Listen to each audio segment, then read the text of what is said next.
It is Throwback Thursday here on Main Street Sports Today, presented by the Tennessee Orthopedic Alliance of Columbia. I'm Maurice Patton here in the Main Street Murray Studios in Columbia. That's David Wilson. He knows where we're at, the former Columbia State outfielder joining us here, but he's at his home. We're with you here for the next couple of hours talking local, regional, and national sports content, and excited to do so. David, how's your Thursday? Everything's going good so far, Mo. Sun shining and the weather's not too bad. Last week it was brutally hot across the mid-state. This week, not so much. So I guess I'm enjoying the weather. Getting ready for a little high school football, but we're going to be talking some college football today as well. We are we're probably going from preps to pros. We got a little college football. We got a little pro football. There's some preseason stuff tonight as well. So football is here, y'all. We've been saying it, and it is bearing down upon us to varying degrees of excitement, I guess, depending on whether you have a preseason tab still to finish or not.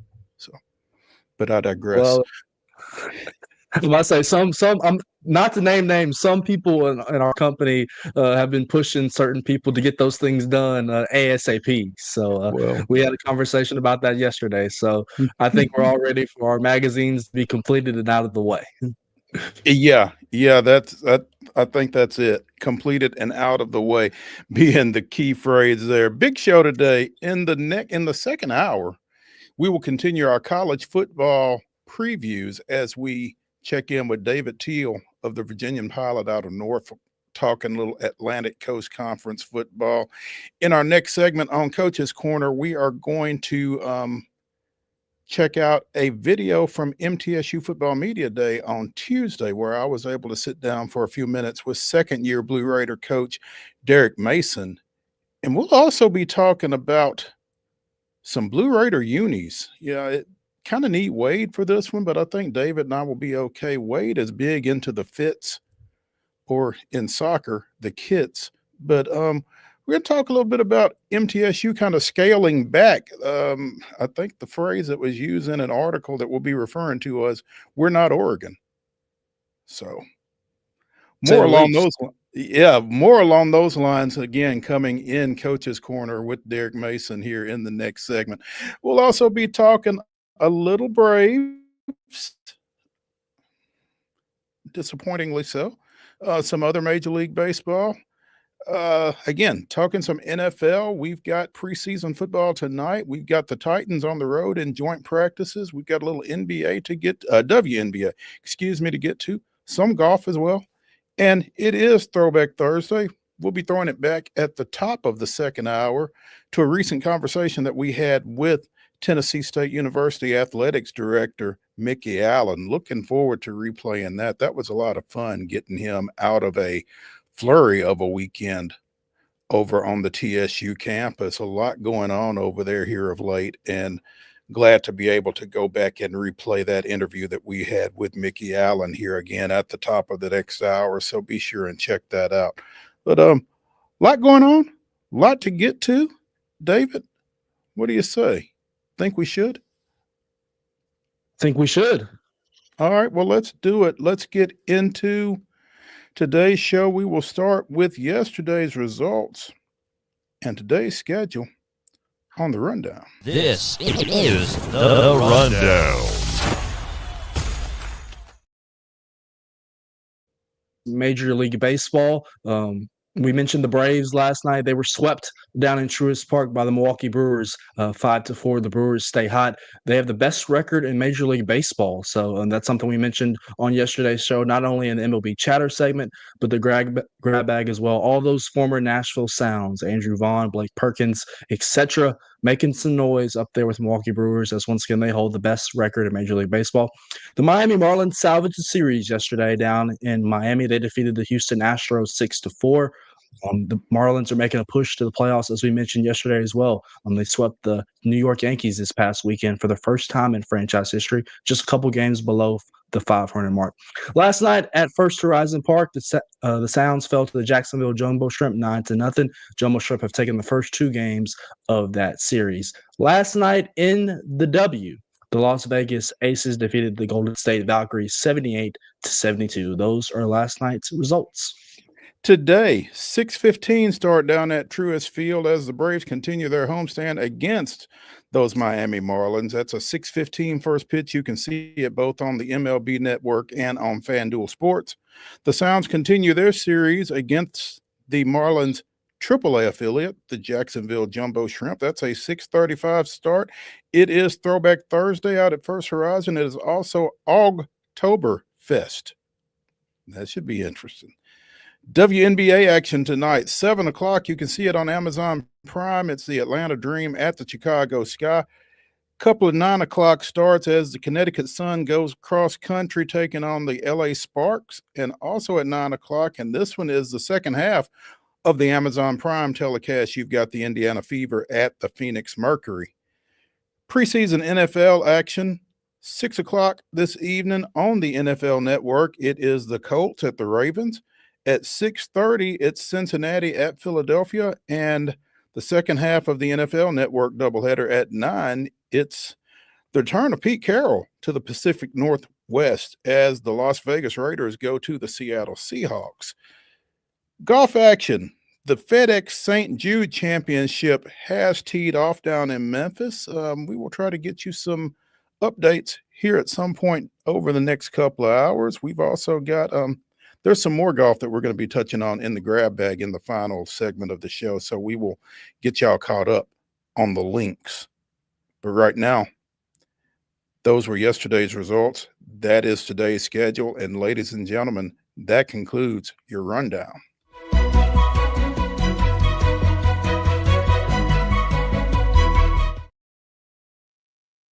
Story brought to you as always by the fine folks at Piggly Wiggly and Neely's Mill in Columbia. Be sure and check out their delicious daily deli lunch options available from 11 a.m. until 6 p.m. Also, their hand-cut meats and everything is cost plus 10% at the cash register. Piggly Wiggly, Neely's Mill, Columbia, bringing you our top story. Probably didn't think you would hear this name a whole lot in terms of competition here these days, but Venus Williams, 45-year-old Venus Williams, played in the City Open in D.C. last month. She won matches in both singles and doubles play.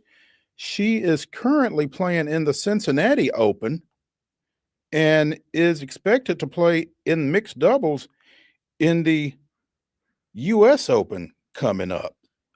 This is retired 7-time Grand Slam singles champ Venus Williams.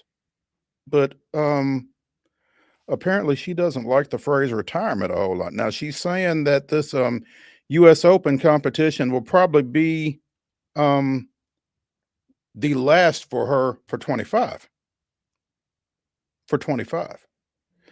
As for 2026, I don't think you should ever rule me out, she said.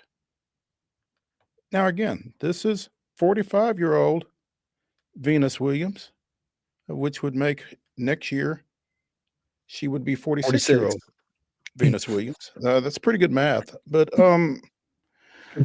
again, in D.C., she knocked out 37 seed Peyton Stearns, about half Venus's age, before falling to fifth seed Magdalena Freak. So she says that this is more about health. I think a lot of the motivation for me is just to come back and try to play in the best health that I can. I never stopped hitting the ball even when I was away. Not as intensely as you would if you're playing tournaments, but I was still going out there. She is set to play at some point today, if she hasn't already, against Jessica Buzas Maniero of Spain in the sense they got some names in tennis. Yeah, well, when those international players in, man, it kind of tests you. But the point is, Venus Williams is still viable at the professional level in women's tennis at the age of 45. Now, how valuable and how competitive she wants to be. Again, she went out in the second round of the City Open in DC, but I'm not sure that anybody necessarily expected her to win a match. So, she can still get it done to some degree anyway. And that's pretty wild. Yeah, Calvin and I actually kind of got into her wild card entry into the U.S. Open last Wednesday on the grab bag, and we mentioned how, and Mo, obviously being my senior, you can probably attest to this more than I.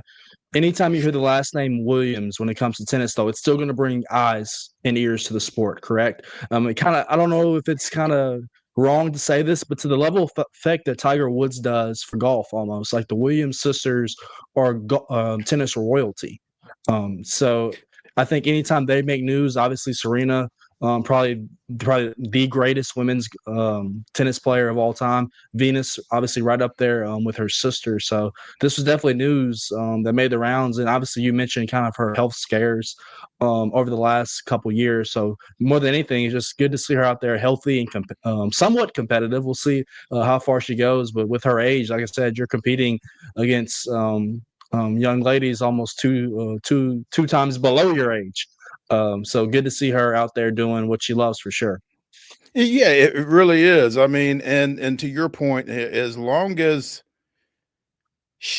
they are showing up at tennis venues, I mean, they're going to move the needle. There's going to be interest paid to what they're doing, and if she's getting out there and competing, I mean, she was more competitive than at least one person would have liked for her to be in DC last month. So you got to be wary when she steps out there, and if you look across there and you just see a 45-year-old, then you're liable to be falling out of the bracket in whatever event that is that you're playing in. So it'll be interesting to see just how much more she does do. Again, she's going to play in the US Open. Says that she certainly is keeping 2026 open. No pun intended. But just it's amazing at that age to be able to go out there and be competitive with, again, as you said, players half your age and then some. So kudos to her for being able to do so and for wanting to. I think that's my thing. I mean, yeah, go hit some balls, find somebody to hit some balls with, but I guess if you're capable of going out and playing at that level, why would you not? I mean, when you're that level of athlete that not only she is, but her sister, you're wired differently. These all-time great athletes mentally, that competitive spark, that competitive edge, whatever vernacular you want to use, it never gets turned off. They talk about how in daily life they try to beat their wives or their husbands or their children at literally every single little thing. So I bet you when she was out there just hitting balls at some point, the person on the other end of the net was very, you got to tone it down for me. Slow it down. So you probably just need to go back out there and compete. So she probably got the nudge from some trainers you still probably have some gas, a little bit left in the tank. Yeah, go play against beat somebody your own size, leave me alone. Again, it's pretty cool that she does still have that gas in the tank. Like you said, I mean, it's just, clean living, I guess. And with the health issues that she has had with the uterine fibroids and that kind of thing, the fact that she's been able to get all that taken care of and get back out there, maybe she just feels like she missed some time in making up for it. So, Venus Williams coming to a tennis court near you. Prepare accordingly. Let's take a break here on Main Street Sports Today, presented by the Tennessee Orthopedic Alliance of Columbia. When we come back, we'll get into Coach's Corner, and we'll tell you about that after this break. Stick around.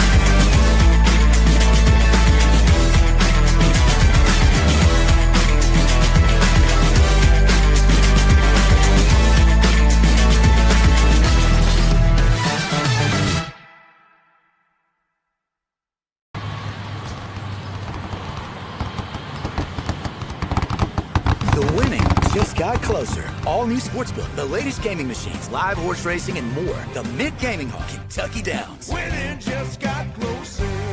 Deep in a forest at Nashville Zoo, new creatures here for you to view. Phantoms graced in black and white swing high in trees of dappled light. In rocky crags, tall and steep, small antelopes with nimble feet. A wise old man with beard of white, a sentry perched on stony height. Amidst it all, a hunter lies, with coat of gold and steely eyes. A new adventure just for you. Leopard Forest at Nashville Zoo. Open now.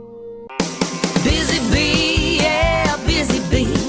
If you need Hold on, y'all, hold on. I need to make a call. Hey, this is Brianna with Busy Bee. I'm giving you a call to let you know your technician is on his way. 833. Busy bee. Guys, not yet. Not yet. Busy bee, oh, Now busy ready, bee. guys. Call 775-7833. Custom Stone Handlers supplies over 600 distributors and suppliers with quality stone products. Along with Riverstone, we produce and distribute over 100 building, landscape, and other bulk products. Our goal is to provide quality products, service, and partnerships to ensure our customers' success. We firmly believe the measure of any person or company is how you treat other people and customers. Give them a call at 931-490-4990 or visit CustomStoneHandlers.com.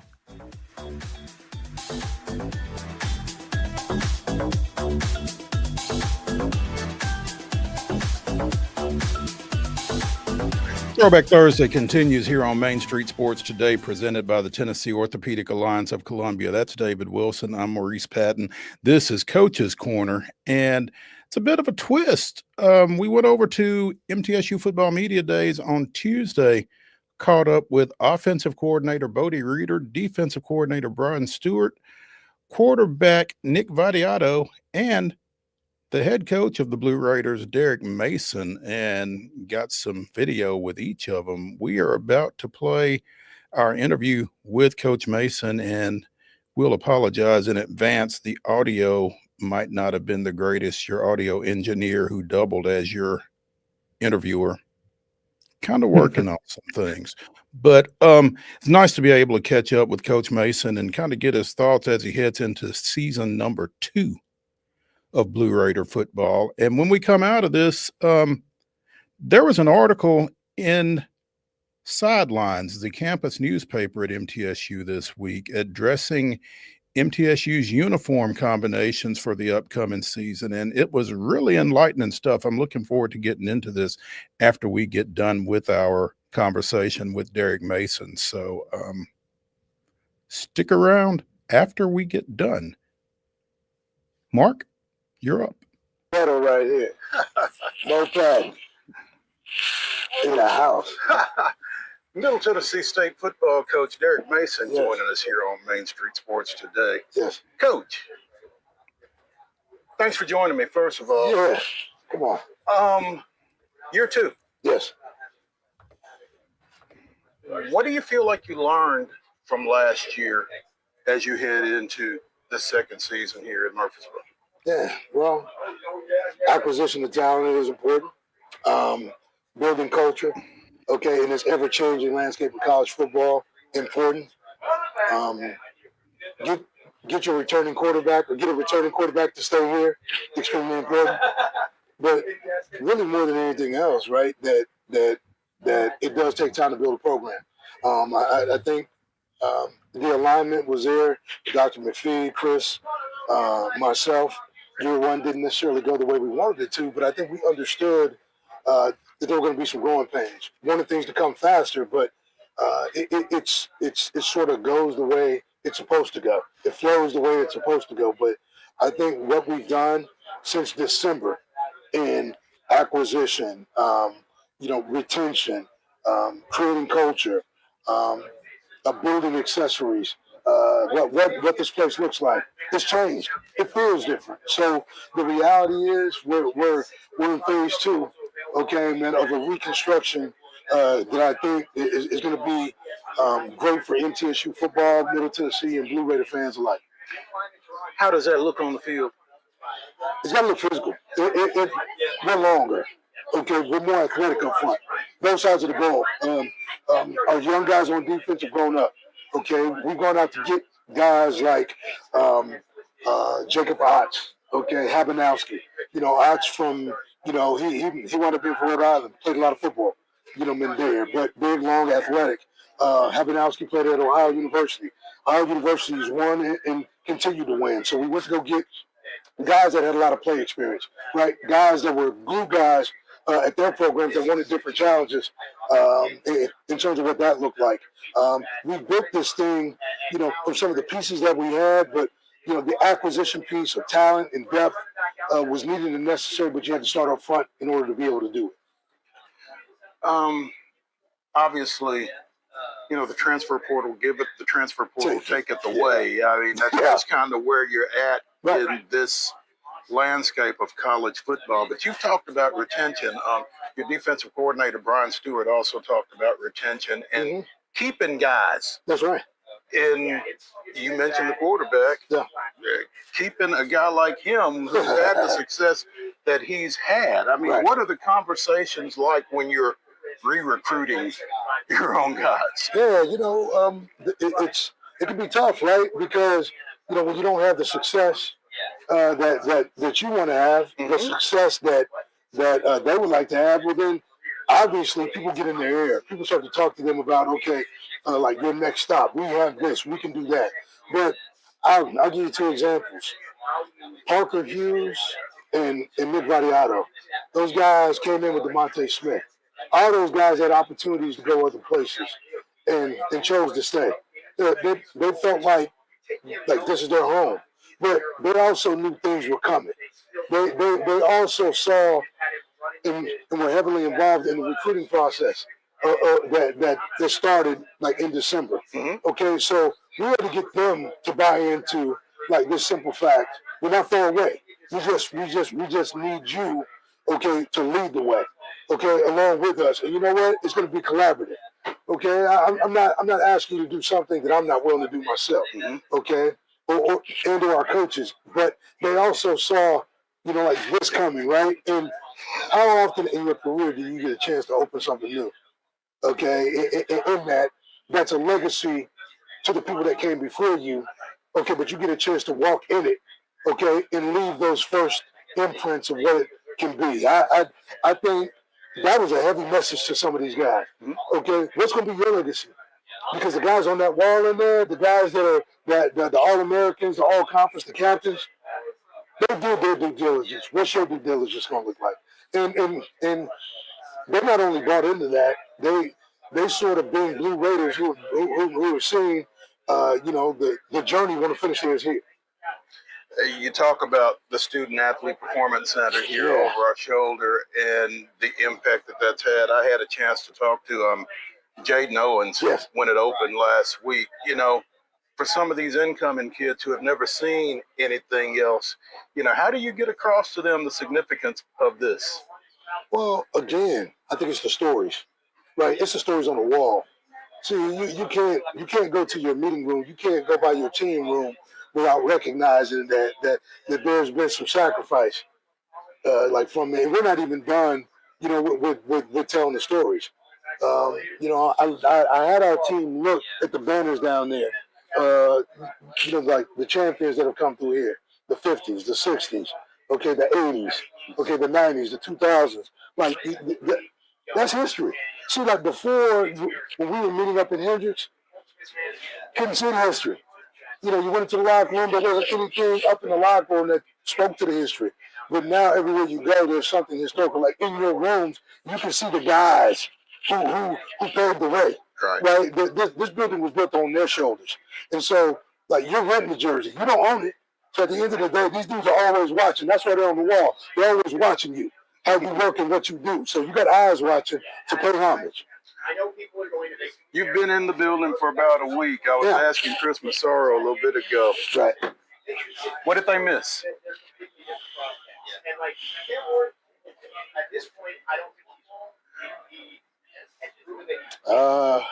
That's a good question because I've been around a lot of buildings. I've been to a lot of places. They didn't miss a thing. I think when you have as much time as they've had to sort of go through the process, if this building was built 2 years ago, they would have missed some things, right? Because I think the game has changed. I think it's more about nutrition, recovery, development. This building is about that. From red light to what's in that athletic training room, to what's in the player lounge, to what's in the weight room. It's all about like development, recovery, nutrition, top to bottom, third floor all the way down to the first floor. 2 years ago, a year ago, there would have been a barbershop in that place. Okay, then what does a barbershop do for you besides make you look good? There's plenty of barbershops in the area. We traded out a barbershop for red light therapy. This is, our athletes care about recovery. Okay, injuries are a part of the game of football, right? But how you take care of your body, how you recover, just teaching them lessons about where this thing is gone. And these guys seeing it. The pros talk about recovery all the time. You can see LeBron James playing in his 40s, and what do we talk about, man? We talk about his habits, right? We talk about the habits of the athlete. So now I think what they have for all of our athletes alike is a place where nutrition, recovery, and strength conditioning, as well as performance matters. Derek Mason, MTSU football coach, joining us here on Main Street Sports today. Coach, again, things didn't go the way you wanted them to this past year. Obviously, acquisition. Yeah. But also, kind of a year through this conference. How much does that impact your upward mobility this time around? It's key. You had to sort of go through it to get to it, right? You had to grow with the growing pains of not being a confident football team, of not being an overly mature football team, of being a group that wasn't connected, right? And that starts with the coach. You own every bit of that.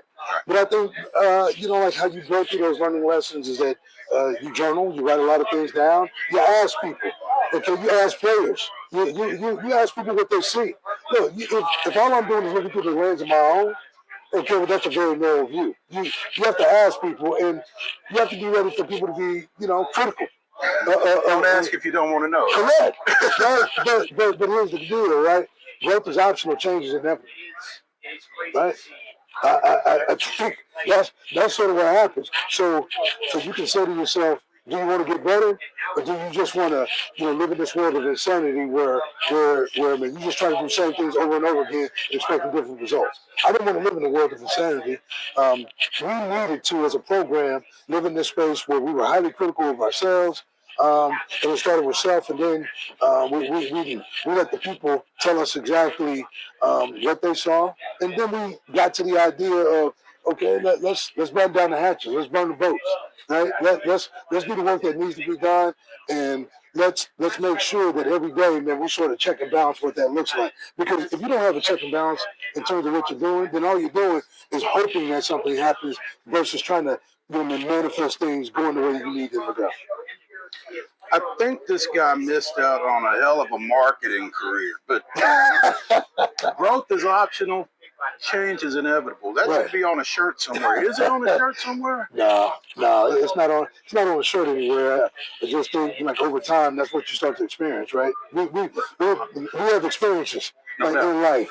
We have experience as a program in terms of where we were. We got 49 players who saw 3-9 and said it wasn't good enough.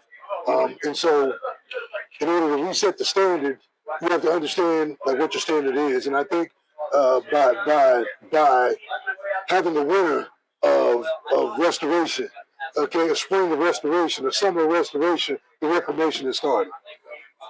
Derek Mason, Middle Tennessee State football coach, joining us here on Main Street Sports today. Coach, appreciate your time. Look forward to seeing you once things get cranked up. Yeah, Bruce Patton, man, you're one of the best in the business. Let me tell you something. It's always been a pleasure. I've known you for a lot of years. You're honest, you're fair.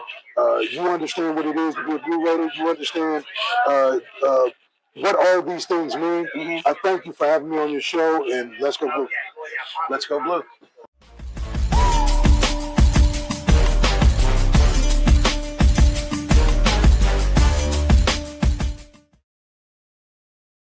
They walk among us, but at 240 miles per hour, they become something more.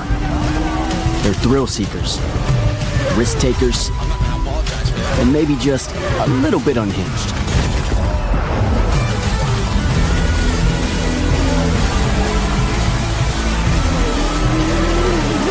Buckle up. This new era of speed, this racing revolution, it's just getting started. Hi, I'm Stephanie Miller. Main Street Media is partnering with Borchetta Bourbon Music City Grand Prix at the Nashville Superspeedway to send a family of 4 to the race August 31st.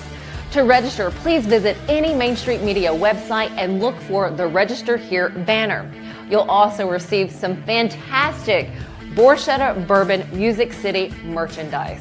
We look forward to seeing you at the race.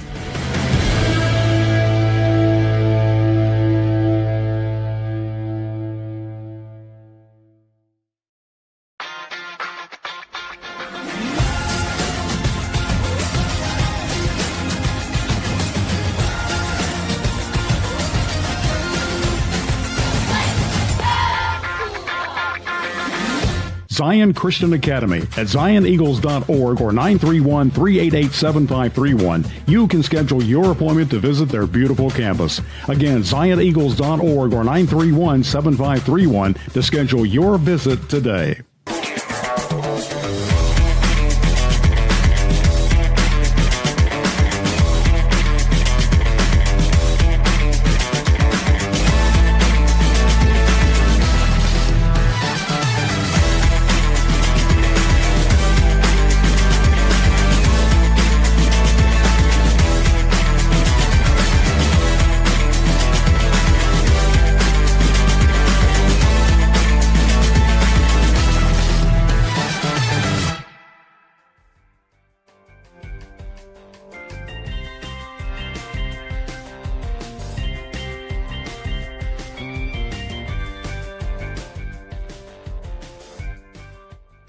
Thursday here on Main Street Sports Today, presented by the Tennessee Orthopedic Alliance of Columbia. Great conversation there with Derek Mason, the MTSU second-year football coach. And to kind of continue the Blue Raider thought here for just a second, Brett Walker, who writes for Sidelines, the Middle Tennessee State student newspaper, had an article yesterday. And if you are a Blue Raider fan, it would behoove you to go check this out. The headline, MTSU football cleaned out its uniform closet. Here's why.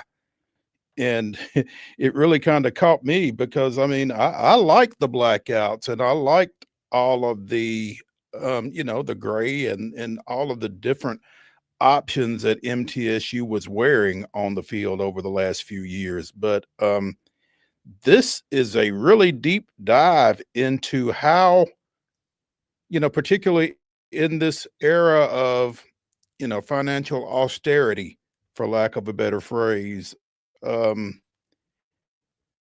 of cutting back on some of that has some obvious and some not so obvious benefits. I mean, they had helmets to go with each of their colors and outfits, and some of those helmets were only getting worn for a handful of times. Some of the uniforms were only getting worn a handful of times, and for the money that was being put into them,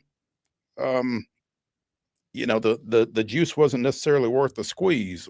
While the change ditches Middle Tennessee's flashy combos, its primary purpose is to better protect the players, according to Mason. We're just not Oregon. We're Middle Tennessee. We don't need 5 uniforms.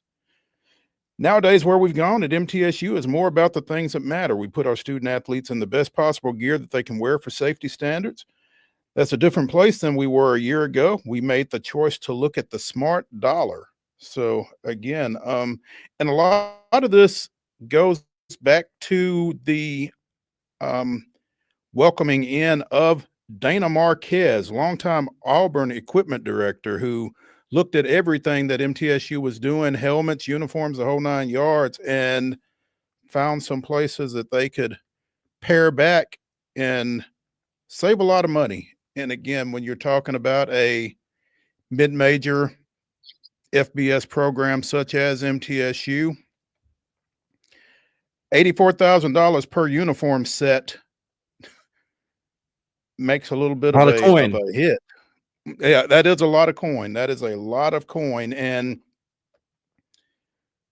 Marquez said that the team spent $2,000 per year on uniforms worn once or less.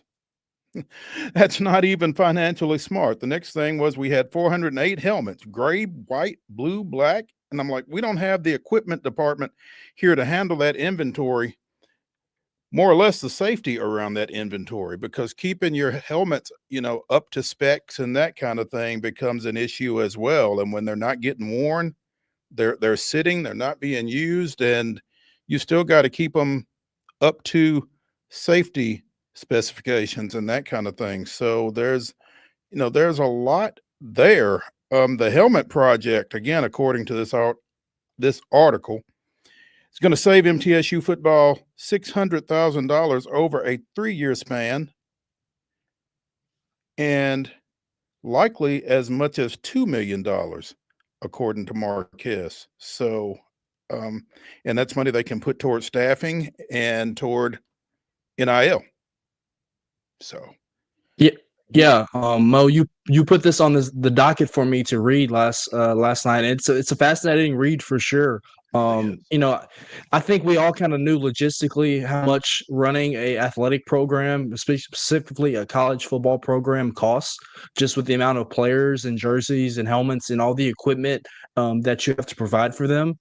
It makes sense, right? MTSU does not need to be like Oregon or these flashy other programs. That's, the blue and the white are just fine. And they're able to kind of operate like that. And as you mentioned, kind of use this money in other places where they need it, right? We kind of live in a world that's obviously it's flashy. We have NIL, transfer portal. We have quarterbacks making millions of dollars, right? But you have to remember logistically the smart things to do, right? And so they're putting the student athletes kind of, as they mentioned, first here and trying to give them the things that they need. If you read that piece last year, I believe their black helmets were not up to spec when they were going to have their annual blackout game. So there were the white ones last year. Well, I think that might have been kind of the turning point of, hey, why have these helmets if they're not going to be up to standard and prepared? Just stick with what we have, and we can save this money and use these resources other places. Absolutely. And I don't know anybody that would have an issue with that, once you read this, because it just makes so much sense. And it's, I think it's stuff that a lot of us don't think about. I mean, uniforms cost money, but you don't really think about, the helmets and them having to be up to spec and being safe and that kind of thing, and all the risks that you run when they're not. I mean, they're just not going to let you wear them, basically. But everything that goes into reconditioning helmets and that kind of thing. And when you're reconditioning, 5 sets of helmets, a couple of which only get worn once a year, it becomes, what are we doing here? So it was just a very enlightening article to me and very fascinating. And, it was kind of an aspect that I'm not sure how often it gets considered. So, I mean, kudos to Brett Walker, the sports editor of Sidelines over at MTSU, for putting this together. And again, it's definitely a intriguing read, I think. So MTSU will be wearing the gray lids only this season, and they'll be wearing either blue at home or white on the road. That means they'll be in blue when Austin Peay comes to town to open the season on August 30th. So plan accordingly, fans. There we go. Let's go ahead and take a break here on Throwback Thursday on Main Street Sports Today. Again, at the top of the hour, we'll be throwing it back to a recent conversation we had with Tennessee State University Athletics Director MIKKI Allen. Be sure and stick around for that. But when we come back, we're going to talk a little Major League Baseball and a little Braves. I guess they're the same. Sometimes I wonder. We should talk a little more broad MLB than Braves. The Braves can kind of be a footnote, side note, whatever you want to say. We'll talk MLB chatter. There we go. Let's do that when we come We back after this. Oh, we already ran that number 2 break. we ran that number 2 break. Oh, okay. Yeah, Well, because all right. Okay. Well, you want to. We're staying here then. We're staying here, y'all. My bad. We are checking off. Let's open it up with TDIBH, Mark.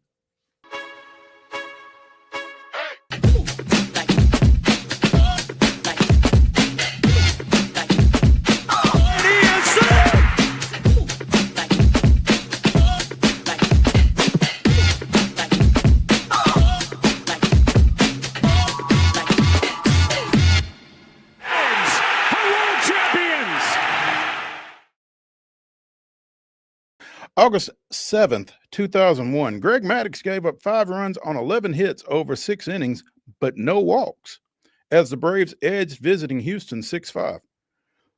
With no freebies, Mad Dog extended his consecutive inning streak without a walk to 70 1/3, establishing a National League record.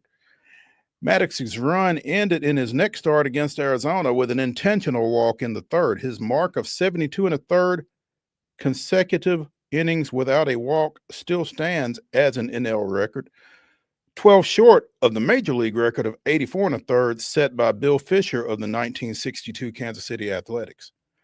That was this day in Braves history. Rare. Maddux got roughed up a little bit, but he picked up the win, improved to 15-6 on the year with that victory, actually. But the no walks was kind of the talk coming out of that one there. 5-4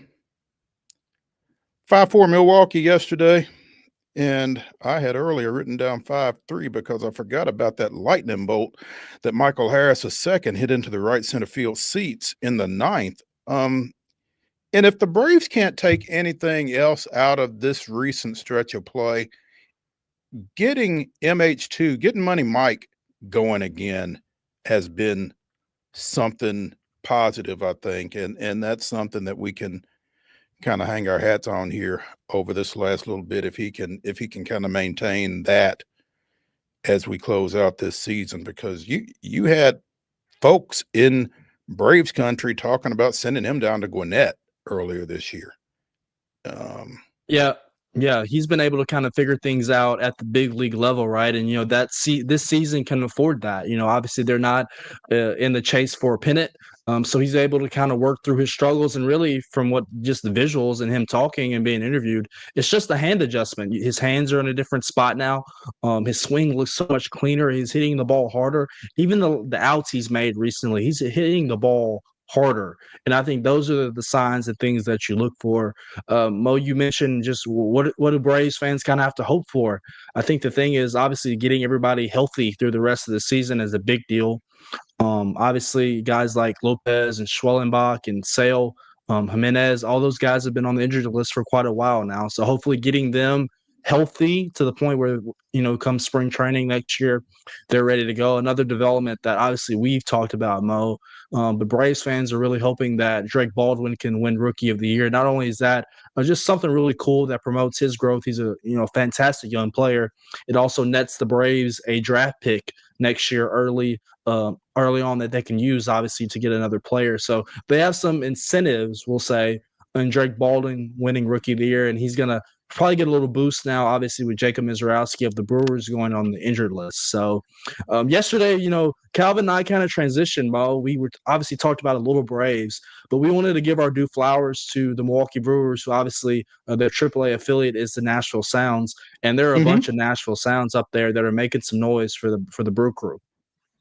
Absolutely. Isaac Collins hitting in the 3 spot last night. This guy has been with the Sounds this season. So Mizorowski, again, a midseason call-up as well, made the All-Star team. He's on the IL right now with a shin situation. But, the Brewers have done a great job of working some young guys into their situation, and still, like you said, best record in baseball right now. So they've dealt with some injuries, but they've obviously had some talent down here. Now, it hasn't helped the Sounds a whole lot. We'll get to that in a second. But again, Milwaukee playing lights out right now. Best record in baseball, just got done sweeping Atlanta.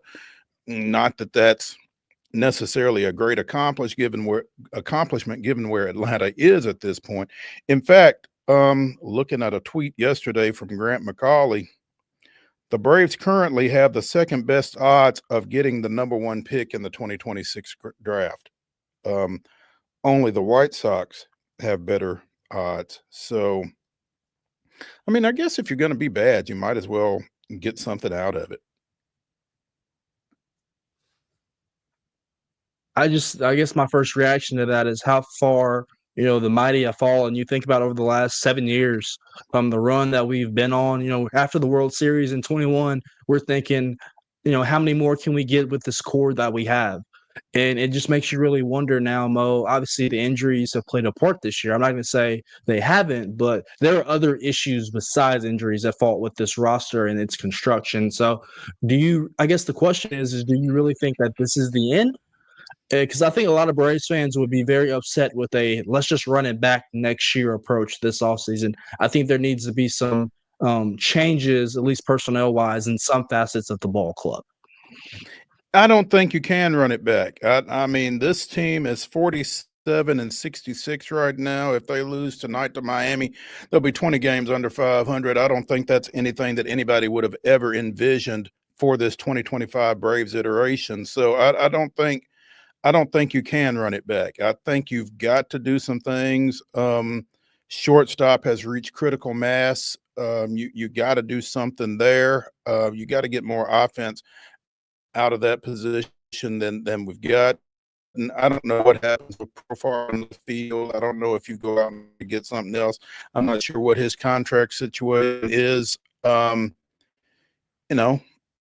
Obviously, if Acuna comes back, I don't know if he comes back this year or not, to be honest. I still don't necessarily know what you get out of bringing him back. You know what he is, and maybe you just save him for 2026.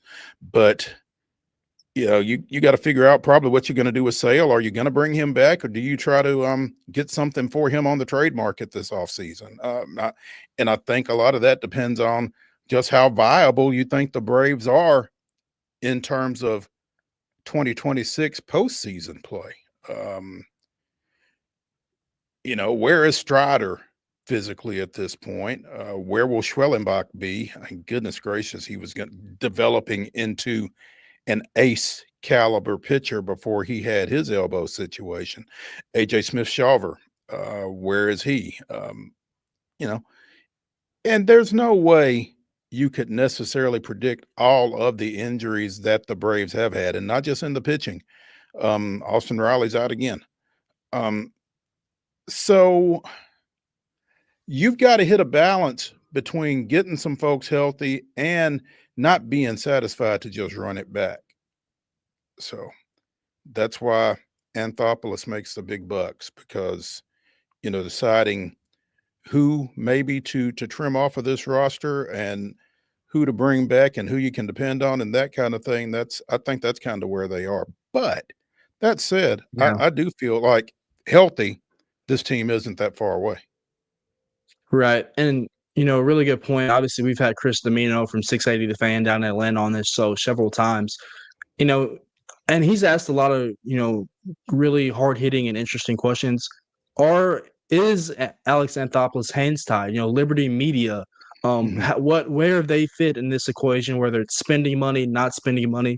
We heard maybe potentially last week. Obviously, the Braves didn't really sell anybody at the trade deadline, which is mind-blowing to us considering some of the prices that were paid and, these expiring contracts that they've had. There's been rumors that Liberty Media cares about the attendance, right? Well, that's going to go down anyway with the way that they're performing. But, they're trying to make the bottom line with the dollars. But, you could have got assets to help this team for the future. So, I wonder how much Liberty Media has handcuffed Alex Anthopoulos, who's widely known as one of the, better GMs in the game, from doing his normal wheeling and dealing per se. So that'll be interesting note to follow. And I don't know that we'll ever know is kind of the toughest part of that scenario. I don't know if we'll ever know if Liberty Media has tied Anthopoulos' hands, but I do know this. I think that the fan base needs to be careful in terms of fire Anthopoulos, because say what you will about this guy, but like you said, he's very well regarded. He's very well respected in that industry. And much as I've said before about Mike Tomlin of the Steelers, if you fire this guy, he's going to have a job before you get him replaced. So 100%. Just take that with you, I think. Again, the Braves host the Marlins tonight. That's a 6:15 start. Miami coming in at 56 and 57, as David mentioned during the rundown, picking up that win over Houston last night, 6-4 before they left home. Atlanta trying to avoid dropping 20 games under 500 with this one. They are 47 and 66 on the season. Yuri Perez 4-3 with a 2.70 earned run average going for the Marlins. It'll be Carlos Carrasco making his second start for the Braves. He is 2-2 with a 5.68 ERA. And I mean, again, I guess you watch to see what Drake Baldwin does, what Money Mike does. Can Ozzie continue to kind of get his game back on track? But man, they are a tough watch these days. No such problems in Boston, where They're rolling. They are rolling, and one of their youngsters just got paid. Roman Anthony gets an 8-year, $130 million extension. He is now signed up through 2023. This is a lot like what the Braves did a few years back with Riley and Albies and, you know, some of the other guys that they extended. Acuna was in that mix. Kind of buying out some years to secure a young core. So, you know, big move for Boston. They believe in this kid, and they ponied up to show him that they do. 46 games at the major league level. He's hitting 283 with 2 home runs, 15 doubles, slashing again, 283, 400, 428. Average exit velo of 94.1, which, you know, for folks that get into that, I assume that's pretty good. Hard hit rate of 58%. And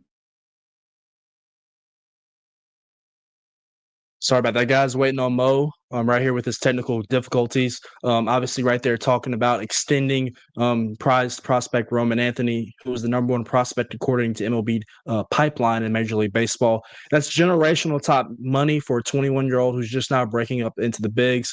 I was kind of going to mention to Mo right there, there's been some controversy of handing out these contracts to young players who obviously have not been established veterans in Major League Baseball. We saw the Red Sox do this spring with their second baseman, Campbell. And, you know, that is kind of not panned out, as he's been in AAA with the Woo Sox since being called up earlier in the year. So these deals kind of go back and forth, kind of as I mentioned, Mo. There's some risk and some reward to handing out these deals. Obviously, as the player, you're getting kind of generational money early. And as the team, though, you know, injury can occur, but you're also banking on them replicating, continuing the success that they've had early on in their career. yeah, it's definitely a high risk from a team standpoint, I think. But again, as you pointed out with Christian Campbell, the former Georgia Tech standout, who it hasn't necessarily paid off for them the way they would have liked yet. And that doesn't mean that it won't. It just hasn't been immediate for him. But I mean, I guess if you see these guys and you believe in them, go ahead and roll with it. And if you can get them to, you know, forego getting to free agency a little earlier for the Bucks, it's a good sign for the team, I think. So, you know, again, kudos to Boston for showing the confidence in Anthony, and hopefully he lives up to it. I think that it's a trade-off for both the team and for the players. So always interesting to It's watch hard when these to say no to that generational money. Oh yeah. And you know, you can bank on yourself, and you know, Max Fried, for instance, wasn't in that bunch that the Braves signed earlier because he felt like when he hit the free agency market, he was going to be worth more. Different, and so it's a unique decision for each player, I think, and not everybody necessarily does see the generational money. Maybe they're playing the long game, so it's always interesting to see who does. In this case with Anthony, he's going to be able to be a free agent when he's 30 again. So he's going to be in his quote unquote prime and be able to cash in with another contract. So in my eyes, this makes sense for him. You're playing in a big market with the Red Sox, historic franchise. So you have the opportunity to cash in and be a free agent when you're 30, but able to secure yourself and your family right now. Absolutely.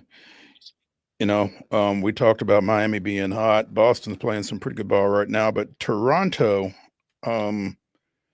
well, let's just say the Rockies, as bad as they've been, is glad to be done with the Blue Jays. 45-6, the Blue Jays cumulatively bludgeoned the Rockies. 45-6 over 3 games. There was a 20-run game in there, a 15-run game, and a 10-run game. And Colorado scored 6 runs total. So obviously Toronto playing really well, and the Rockies playing not. Toronto 20 games over 500 at 68-48, 4 games clear of the Red Sox in the AL East. And the Rockies' struggles are well documented. 30-84, 35.5 back in the NL West. But hey, they're worse than the Braves, so we'll take that. Got to be somebody back there, right? David, you made a comment about Drake Baldwin's Rookie of the Year candidacy, and I was unaware that the team that has the Rookie of the Year gets an extra draft pick. Okay, it depends. He has to be a top 100 prospect in baseball, consensus by Baseball America and MLB Pipeline, and he has to be on your opening day roster at the beginning of the year. There you go. Those are the criteria. So, for instance, Mizrowski would not qualify. Obviously, he was not on Milwaukee's opening day. Yeah. No. And I don't know if Collins was a consensus. You have to be a consensus top 100 prospect by both publications. So, for instance, Bobby Witt Jr. netted the Royals a draft pick when he was on the opening day roster a couple years ago and won Rookie of the Year. So, the Braves have incentive. They really do. More draft picks, higher draft picks means more bonus pool money. They need Drake Baldwin to win Rookie of the Year, so they need to play him every single day. Play him. I think you give it to Drake with the numbers that he's had and being a catcher. And, you know, the Miz is hurt. There's been really no other players really that have kind of put up the numbers that he's had with the power and playing the position that he does. Yeah. You know, we've talked about the Brewers again. Nashville is their AAA affiliate. Jacksonville with a 9-0 win last night over at First Horizon Park. That is the 3rd shutout for the Sounds in their last 8 games. And in the second half of the season, after a pretty torrid first half, they are 17-18 in second half play, 61-47 on the year. So they will look to improve on that tonight at 6:35 in the 3rd game of that 6-game series at First Horizon Park. Let's take a break here as we close hour number 1 of Throwback Thursday on Main Street Sports Today, presented by the Tennessee Orthopedic Alliance of Columbia. When we come back, we will be throwing it back to a recent conversation we had with Tennessee State Athletics Director MIKKI Allen. Be sure and stick around for that after this.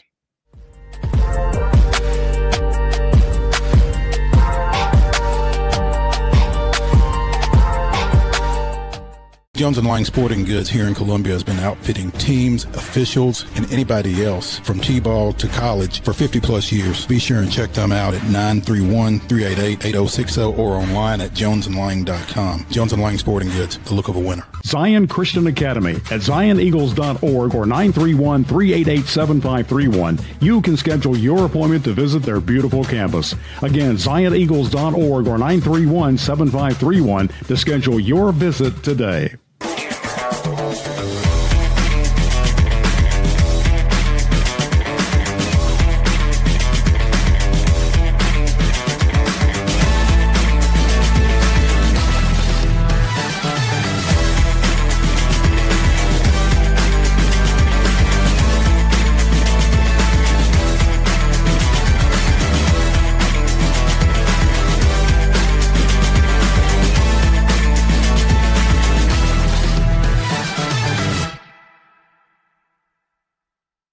Custom Stone Handlers supplies over 600 distributors and suppliers with quality stone products. Along with Riverstone, we produce and distribute over 100 building, landscape, and other bulk products. Our goal is to provide quality products, service, and partnerships to ensure our customers' success. We firmly believe the measure of any person or company is how you treat other people and customers. Give them a call at 931-490-4990 or visit CustomStoneHandlers.com. Piggly Wiggly, located in Neely's Mill Shopping Center, is Columbia's locally owned and operated Cost Plus 10 grocery store dedicated to serving the community with low prices and smiling faces. Piggly Wiggly offers fresh, hand-cut meats daily as well as daily hot plate lunches from their deli counter. You're certain to see smiling faces and a helping hand when you're here at Piggly Wiggly. Come by and check out our fresh produce, high-quality meats, and more. Down home, down the street, we'll see you at the Pig.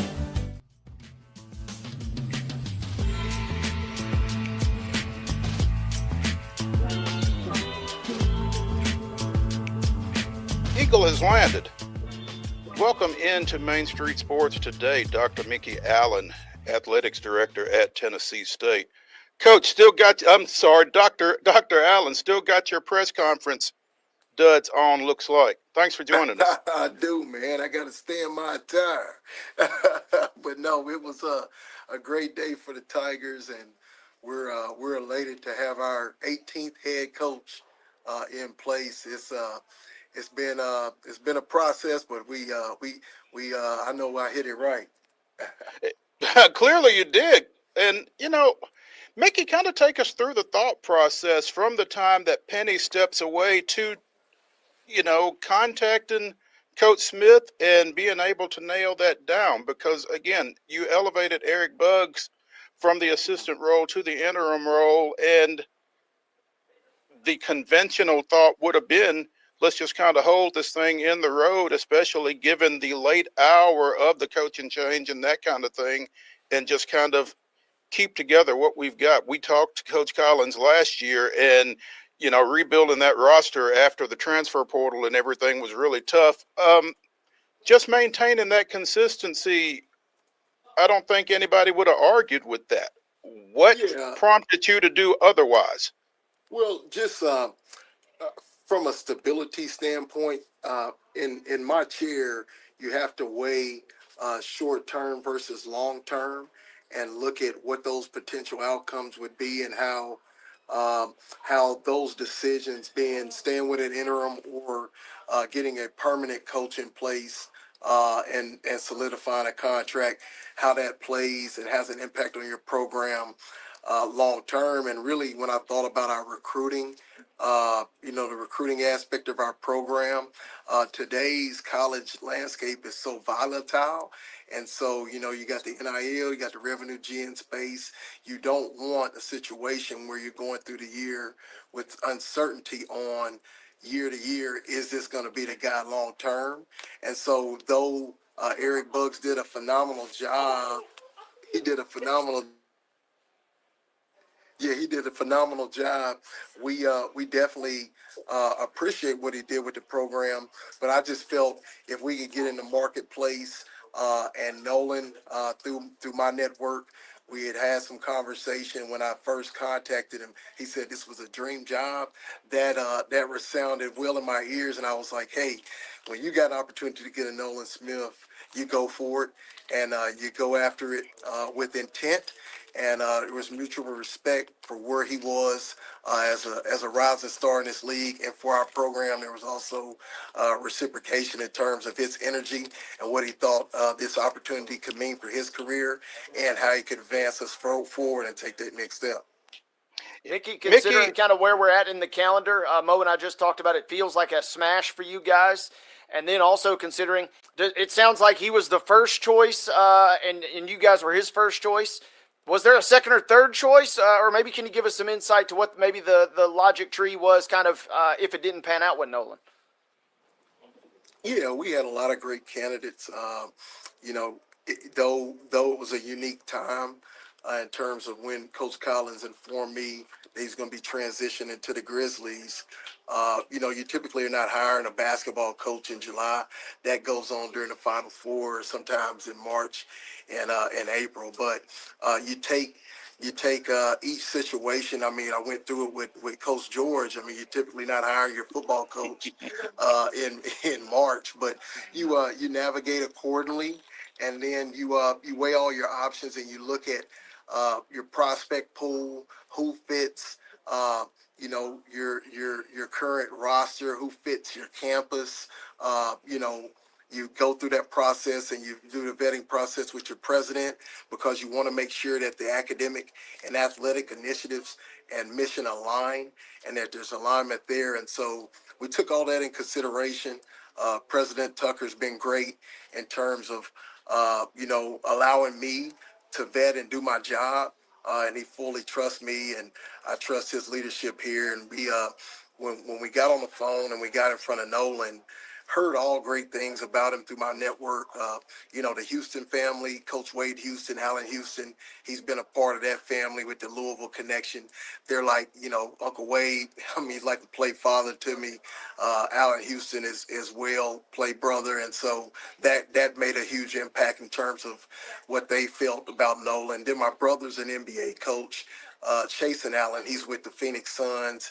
He's been with the Milwaukee Bucks. He's been in Washington. So we spoke in terms of X's and O's, style of play. But then, man, when you get on the phone with Coach K, you stop, drop, and roll. You don't just stop, drop, and roll. You listen, and you're all ears. And when he spoke of Nolan and how Nolan, he's placed him, when he placed him at Duke and he allowed him to learn as a Dobo and just as an ops and just work his way up. He wanted him to learn all aspects of the industry. And he says, hey, Mickey, he's ready.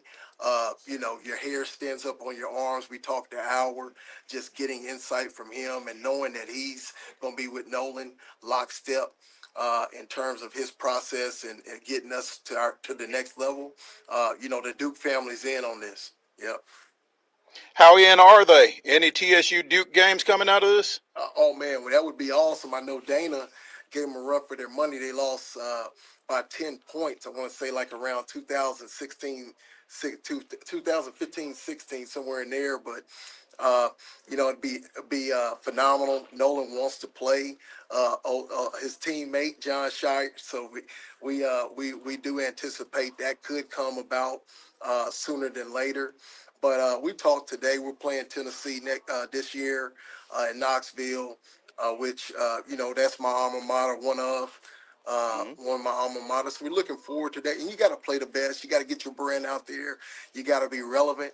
And when you play those guaranteed games, you got to be competitive. Dr. Mickey Allen, Tennessee State University Athletics Director, joining us here on Main Street Sports today, presented by the Tennessee Orthopedic Alliance of Columbia. Mickey, back in the day, they used to say that ADs always carried a short list of coaching candidates in their back pocket. I guess with the advent of the iPhone, maybe it's on a notes app now. But is that accurate? I mean, did you have, in the worst case scenario, some names in mind if something like this came down? Yeah, well, all ADs, you're supporting the coach at the helm at the time. But if you're in this seat, you better be knowledgeable about what's going on in the collegiate landscape, who's out there, who's hot, who's doing a great job in terms of building a program or maintaining momentum. And, at our level, you're looking for, who's really making a lot of inroads in terms of recruiting on either Power 4 staffs, mid-major staffs, et cetera. And so you want to be keenly aware of what's going on around you, but you want to make sure that if you have to make that move, you have options, and you do have a short list, and you talk about it. There's search firms out here, and these guys, they're out here, but you want to make sure it's a good fit for the institution, and so that's what we did. Good job.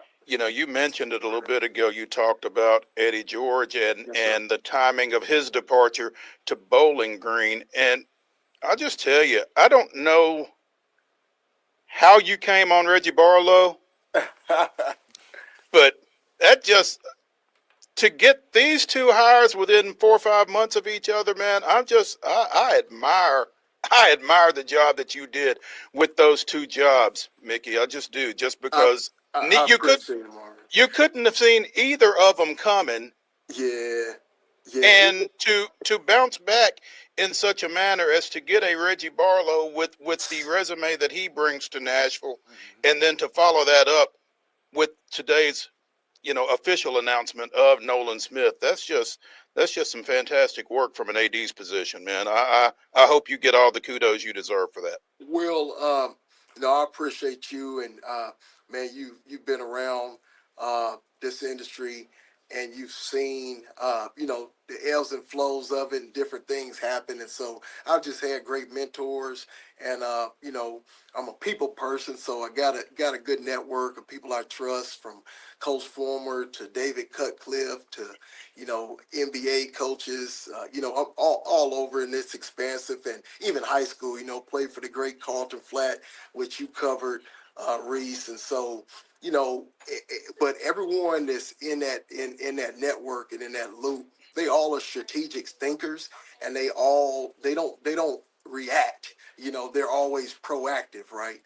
And that's what I've learned. You have to be proactive, and you have to make sure that any move you make in this space, you're doing it for the sake and the well-being and the advancement of the program, but more importantly, the young people, the kids. So anytime this with Eddie and when we went out and got Reggie Barlow, the clock is ticking, man. The window is ticking, and it doesn't matter if you got an interim. And I was the interim at that time, and the reason I said, hey, I'll step in as the interim, I put my whistle on, man. I was in the workouts, me and the press, we were working at President Tuck, but I did that because I just knew that Eddie George was going to, he was familiar. It was his first head coaching job. So more times than not, what's he going to do? He's going to take his entire staff with him.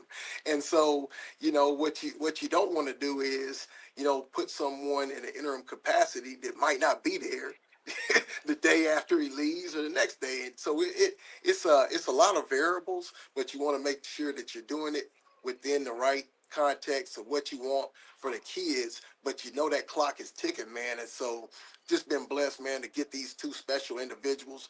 Reggie just completed his staff. I mean, man, he rounds out with Shannon Harris. He won the UFL championship with the Defenders. You got Greg Williams, Super Bowl champion coordinator. Dexter Jackson, Super Bowl MVP with Tampa. Reggie was a MVP. A Super Bowl champion. They got ties with Gruden. I mean, we go all over, man. I mean, it's pretty special. You talk about rounding out Reggie's staff. You mentioned Shannon Harris, former Tennessee State quarterback, who, like you said, just led the DC Defenders to the UFL championship. And I'm going to tell you, I was trying to figure out, I reached out to Shannon a couple of times. He stiff-armed me, but I was trying to figure out if this was going to fall out the way it did. It was just announced over the weekend. He's coming back as co-offensive coordinator.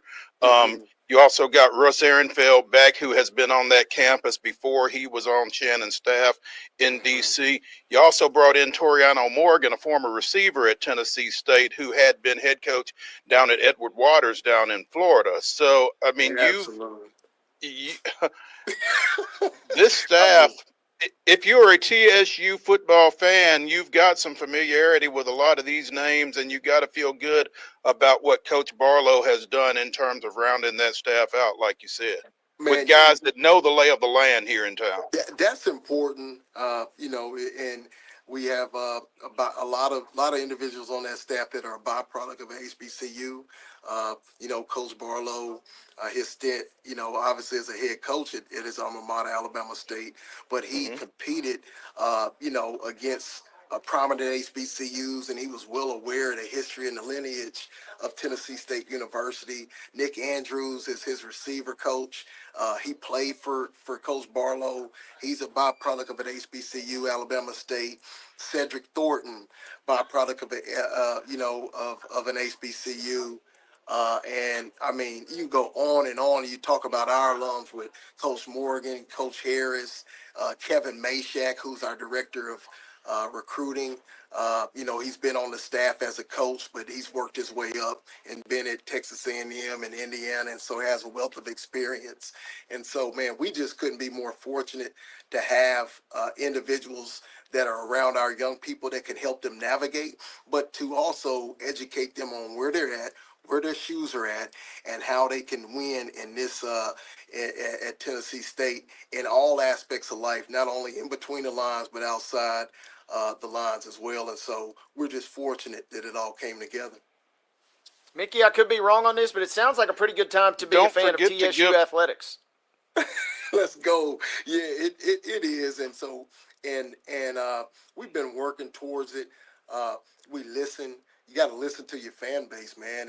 And so we've tried, and Eddie did try a couple of times to bring some guys in that had Big Blue roots. And so, sometimes it's a timing situation where it doesn't align, but not that you're not trying to do it, but hey, it seems like, man, it just opened up for us in a big way, and we got Big Blue all around us.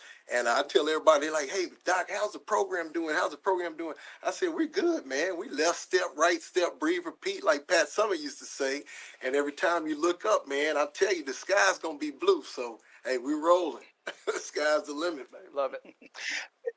Don't forget to give some love to former Tiger, former Cane Ridge coach Eddie Woods on that staff as well, Mickey. Oh, we can't forget the coach Eddie Woods, Cane Ridge, got ties in the Memphis area, can recruit his tail off, and loves his place. And it's awesome that we get him around, and he's our tight ends coach and high school relations coordinator. And we're going to surprise some people. Coach Barlow, during media days, they have us pick 8th. And so, okay, we look at it.